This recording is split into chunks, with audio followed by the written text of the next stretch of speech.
अगर आप सरकार बना पाए तो ये हम टीचर बना ही पाएंगे अगर छोड़ दो। अच्छा ठीक है। एक बात का जवाब दीजिए आप, 2021 में चुनाव के बाद जो हुआ, पंचायत चुनाव के बाद किसका डीजीपी था?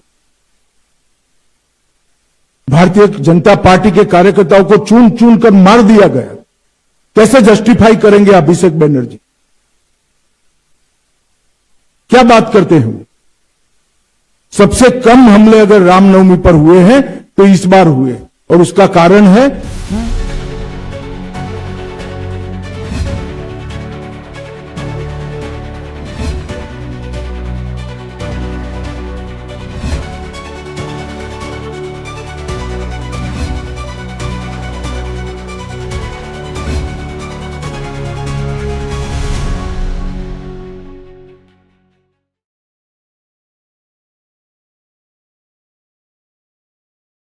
कहा कि भय मुक्त बंगाल बनाना एक बड़ा बीजेपी का सबसे बड़ा इस बार का एजेंडा भी है और इन्फ्लेक्टर्स की बात की है।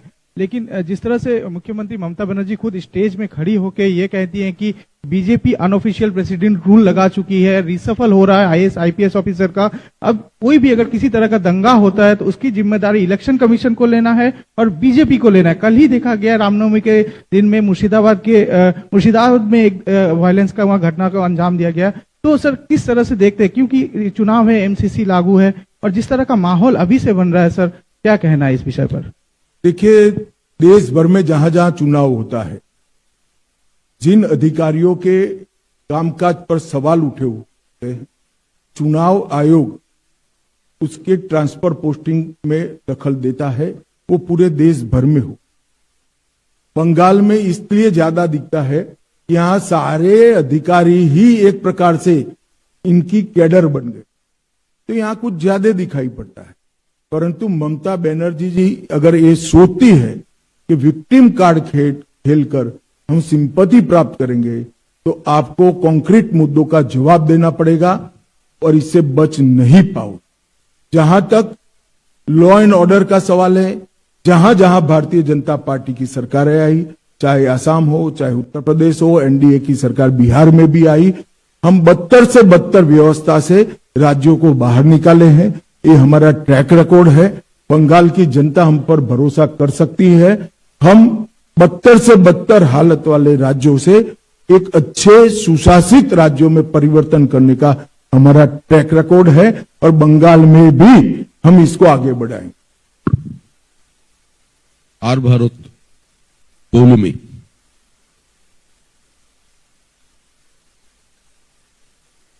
খাদ্যটাও কি হলো?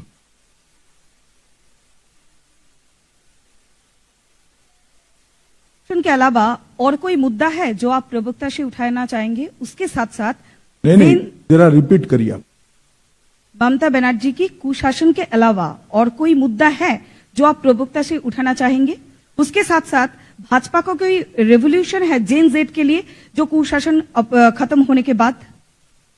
जरूर, भारतीय जनता पार्टी का शासन जहां जहां आया, हमने डेवलपमेंट को विकास का आधार बना। डेवलपमेंटल कामों से हमने युवाओं की रोजगारी को भी बढ़ाया है। एक प्रकार से आप आसाम का उदाहरण देखिए। आसाम सालों तक अलगाववाद से, आतंकवाद से पीड़ित राज्य रहा।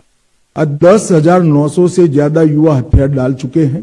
आसाम में शांति है, किसी भी प्रकार का उपद्रव नहीं है, और मैं आज दावे से कह सकता हूं आसाम का इंफ्रास्ट्रक्चर देश के विकसित राज्यों के समकक्ष बन चुका।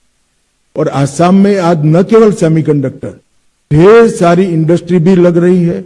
आसाम आरोग्य के क्षेत्र में एक हब बन चुका है, और ये सारा डेवलपमेंटल काम भारतीय जनता पार्टी की सरकार से आने के बाद हुआ है। ये हमारा ट्रैक रिकॉर्ड है, चाहे मध्य प्रदेश है, राजस्थान है, छत्तीसगढ़ है, उत्तर प्रदेश है, बिहार है। हमने सारे बीमारू राज्यों को विकसित राज्यों की श्रेणी में लाने के लिए एक चरणबद्ध प्रयास किया है और सफलता भी प्राप्त करी। मुझे पूरा भरोसा है कि कुशासन से बदहाल ये पश्चिम बंगाल को भी हम कुछ ही साल में देश के विकसित राज्यों की श्रेणी में रखेंगे।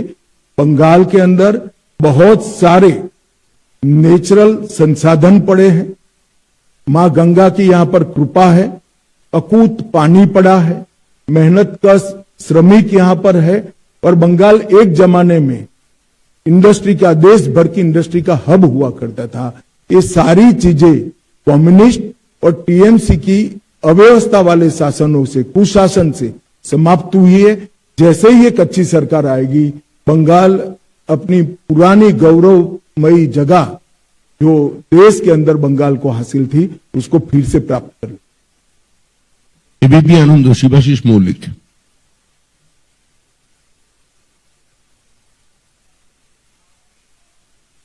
आपके आरोप पत्र में आपने कामदुनी से लेकर आरजीकर तक महिलाओं के बारे में बहुत सारे जो निर्यातन के घटना घटी है पश्चिम बंगाल में उसके बारे में जिक्र किए हैं।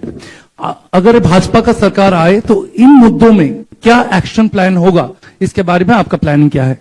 देखिए, 15 साल में जितने भी महिलाओं पर अत्याचार के प्रमुख केस है, पाताल से भी इनके आरोपियों को ढूंढकर जेल की सलाखों के पीछे पहुंचाया जाए। पूरे शासन को अपराध कौन करता है इसका महत्व नहीं रहेगा। कोई भी व्यक्ति महिलाओं के खिलाफ अपराध करेगा उसको धर भी लिया जाएगा और दंडित भी किया जाएगा।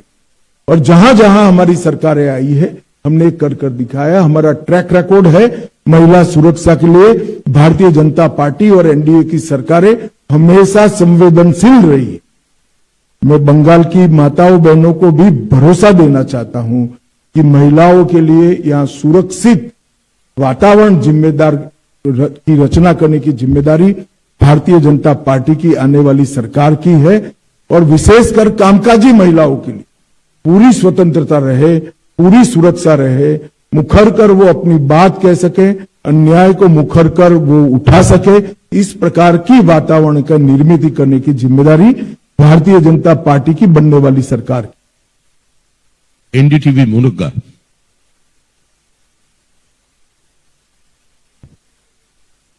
मेरा आपसे सवाल है कि उत्तर बंगाल के लिए, पश्चिम बंगाल के लिए क्या रोड मैप होगा बीजेपी का?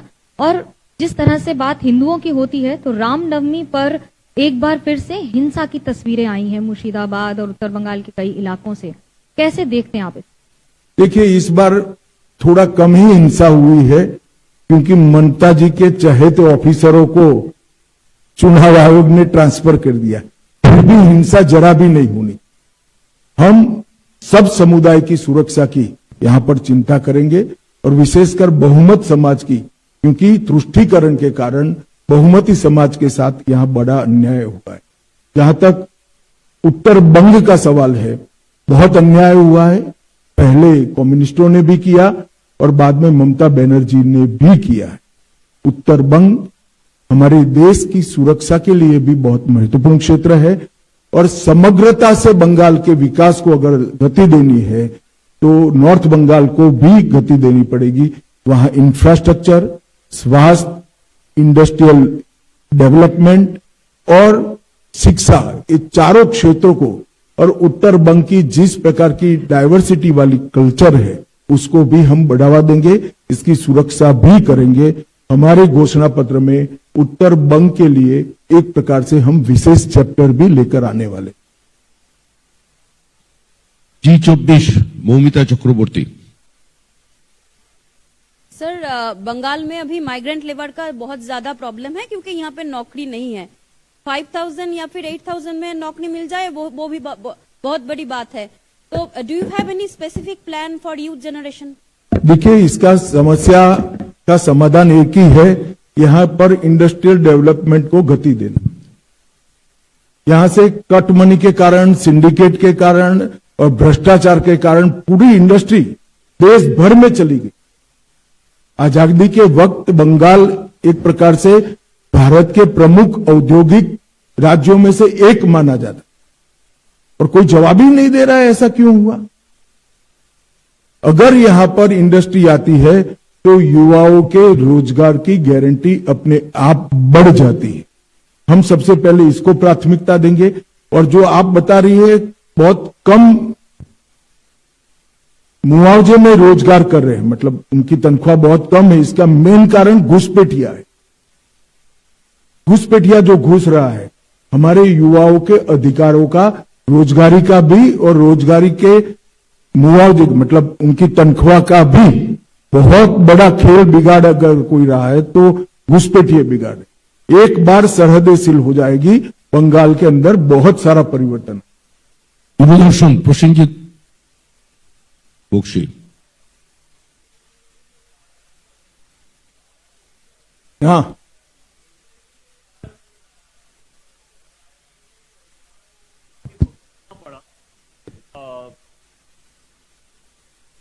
अगर आप सरकार बना पाए तो ये हम टीचर बना ही पाएंगे अगर छोड़ दो। अच्छा ठीक है। तो सरकार बनाने के बाद ये टीचर भर्ती प्रक्रिया में कुछ सुधार ला पाएंगे। और साथ में एक छोटा सा सवाल मैं जोड़ देता हूं कि पिछले कई दिनों से लोगों की सवाल है कि सीएपीएफ को ठीक तरह से इस्तेमाल किया नहीं जा रहा है, चाहे वो बासंती की मामला हो, चाहे जिस दिन प्रधानमंत्री आए थे उस दिन का मामला हो। एक तो मेरा एसएससी वाला सवाल है और दूसरा है सीएपीएफ को इस्तेमाल किया नहीं जा रहा है। बैठिए। जहां तक भर्ती का सवाल है, हम पारदर्शी भर्ती प्रक्रिया बंगाल को में इंट्रोड्यूस करेंगे, जिससे किसी भी प्रकार का भ्रष्टाचार भर्ती प्रक्रिया में न हो। हमने कई हमारे राज्यों में पारदर्शी तरीके से भर्ती कर कर बताया है। आसाम में हमने वादा किया था 1 लाख सरकारी नौकरियों का, हम 1.5 लाख असम के युवाओं को एक भी भ्रष्टाचार के आरोप के बगैर नौकरी देने का काम समाप्त कर। परंतु यहां दूसरा भी सवाल है, ढेर सारे भर्ती में जो घोटाले हुए, इसके कारण युवाओं की भर्ती के लिए जो मान्यता प्राप्त आयु है वो चली गई। मैं पहले भी कह रहा हूं कि इसमें 5 साल का रिलैक्सेशन देकर एसएससी घोटाले में जिन युवाओं के मौके छूट गए हैं उनको हम मौके भी देंगे और पारदर्शी तरीके से भर्ती भी करेंगे। ये सरकारी पद और भर्ती के लिए हम हमारे घोषणा पत्र में विशेष व्यवस्थाएं लेकर आने वाले हैं। आज तक अनुपम मिश्र। हाँ, नमस्कार।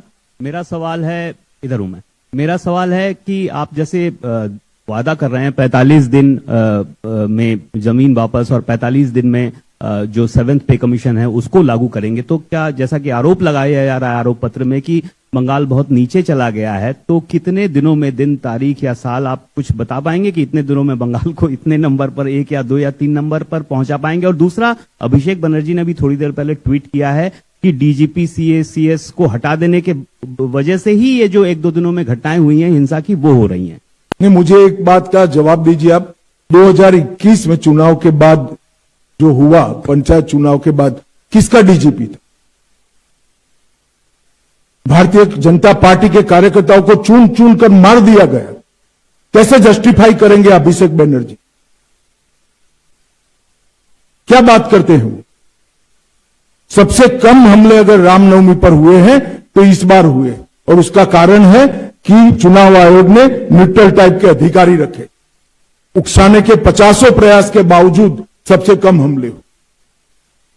क्या झांसा देते हो? जवाब है आपके पास? 25,000 लोग झारखंड में शरण लिए थे आपके भय के कारण, आतंक के कारण। महिलाओं को प्रताड़ित किया गया था। और जहां तक आप तिथि की बात कर रहे हैं, हमें अभी तो मालूम ही नहीं है कि गड्ढा कितना है। हमारे लोग बैठ जाएंगे, बाद में मालूम पड़ेगा कि गड्ढा कितना है। तो तिथि भी 6 माह में सरकार बनाने के बाद जरूर बता दें। आनंदबाजार पत्रिका विप्रसी चैटर्जी।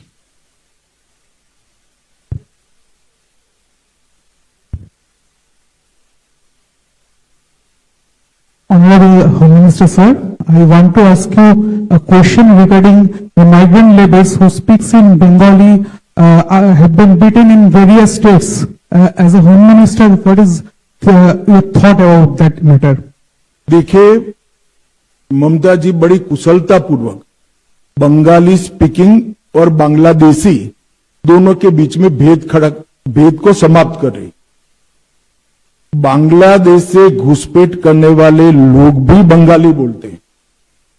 मैं बंगाल की जनता को बताना चाहता हूं, कोई भी बंगाल के मूल निवासी को कोई तकलीफ नहीं पड़नी है, किसी को चिंता करने की जरूरत नहीं है।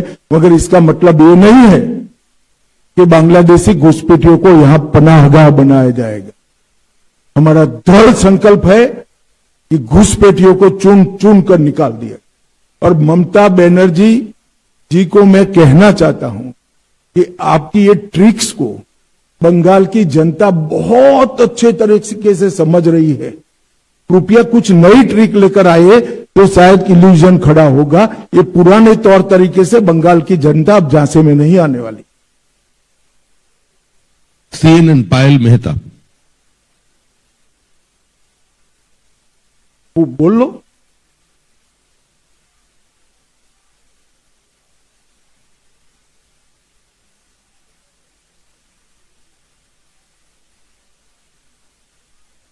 राष्ट्रपति जी को आके कहना पड़ा था कि ममता जी मुझसे क्यों नाराज है और मेरे साथ ऐसा क्यों व्यवहार किया। तो जो जिस तरह का व्यवहार यहाँ पे जनजाति समाज के साथ किया जाता है उस पर आपका क्या कहना है और आगे इनके लिए बीजेपी का क्या प्लान है? जो बंगाल एक जमाने में सौजन्यता के कल्चर के लिए पूरे देश और दुनिया में वाहवाही बंगाल को मिलती, वही बंगाल आज संवैधानिक पदों पर बैठे हुए व्यक्ति, चाहे राष्ट्रपति जी हो, महिला राष्ट्रपति हो, ट्राइबल राष्ट्रपति हो, इनका इंसल्ट कर रहा है। चाहे प्रधानमंत्री जी बंगाल की खबर पूछने के लिए आए हैं, खुद मतलब नेचुरल आपत्ति के बाद, तो वहां पर अफसर न भेजकर प्रधानमंत्री जी का इंसल्ट करना, प्रधानमंत्री जी के कार्यक्रम के थोड़े दूर मुख्यमंत्री धरने पर बैठ जाना, मेरी तो समझ में नहीं आता कि क्या हो गया है। और बंगाल की जनता को देखना चाहिए, हमारा बंगाल एक प्रकार से सौजन्यता के संस्कार के लिए पूरे विश्व भर में प्रसिद्ध था। यहां दुनिया के हर लोगों को, हर मत को, हर विचार को प्राधान्य दिया जाता था, आवभगत होती थी। इतनी असहिष्णुता कहां से आ गई? क्या ललक है आपको? और एक बात बंगाल की जनता भी टीएमसी से पूछना चाहती है कि किस प्रकार से आप देश के राष्ट्रपति जी का अपमान कर सकते हैं, विशेषकर वो जब ट्राइबल समाज से हैं, महिला राष्ट्रपति है। किस प्रकार से देश के प्रधानमंत्री का अपमान कर सकते? और ये बंगाल का कल्चर तो कम से कम नहीं था, ये टीएमसी का कल्चर होगा। पूछ लो तुम अंतिम। हाँ, एक मिनट सब एक साथ तो नहीं पूछ पाएंगे, बैठ जाइए। रवि। सर मेरा सवाल यह है, पश्चिम बंगाल में क्योंकि आप लोग कह रहे हैं कि घुसपैठिया है, फिर एसआईआर की प्रोसेस किया जा रहा है उन लोगों के लिए जो कि यहाँ के वोटर नहीं है उनको हटाया जाए, तो पॉलिटिकली एसआईआर के बाद पश्चिम बंगाल में बीजेपी को कितना फायदा होगा सत्ता में आने के लिए? देखिए, एक बात पहले समझ लीजिए, एसआईआर के खिलाफ ममता जी एक काल्पनिक हवा खड़ा कर रही है। देश भर के अब तक लगभग 14 राज्यों में एसआईआर हो चुका है। कहीं पर कोर्ट केस नहीं हुए, कहीं पर जुडिशियल अफसर नहीं बिठाने पड़े हैं। इसी चुनाव में केरल और तमिलनाडु भी चुनाव में है, वहां डीएमके की सरकार है, वहां कम्युनिस्टों की सरकार है। एसआईआर हो चुका, मतदाता सूची प्रसिद्ध हो चुकी है, कोई गड़बड़ नहीं हुई है। एसआईआर को सहयोग न देना इसका एकमात्र कारण है कि ममता दीदी घुसपैठियों को बचाना चाहती है और घुसपैठियों के वोट से फिर से चुनकर आना चाहती है और अगले 5 साल और घुसपैठ कराना चाहती है। मगर ममता दीदी, आपका स्वप्न कभी पूरा नहीं होने वाला है। एसआईआर भी हुआ है और बंगाल की जनता भी इस बार दृढ़ निश्चय लेकर बैठी है कि घुसपैठ को हम सहन नहीं करेंगे। अच्छी कानून और व्यवस्था के लिए वोटिंग करेंगे, विकास के लिए वोटिंग करेंगे, मोदी जी के लिए वोटिंग करेंगे और भारतीय जनता पार्टी की सरकार बनाए। सर धन्यवाद आपका। सर